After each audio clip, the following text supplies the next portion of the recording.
So you've heard about the Rest and Regeneration Center, the member care service for people working with mercy ships.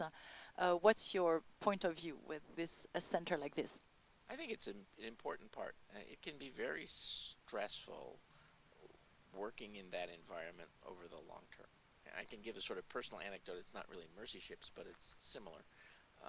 I spent 30 years in the U.S. Navy, and as part of that, I was the director of medical operations on a humanitarian mission. So it was a 6-month mission on the Navy's hospital ship, crew of about 1,000 that went to Southeast Asia in 2008.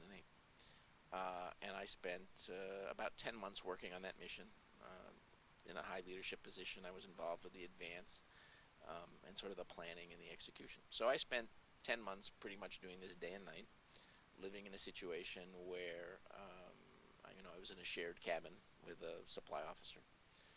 And I was very fortunate because when the mission ended, I had to go to Guam to brief some people and then flew to Hawaii to meet the ship.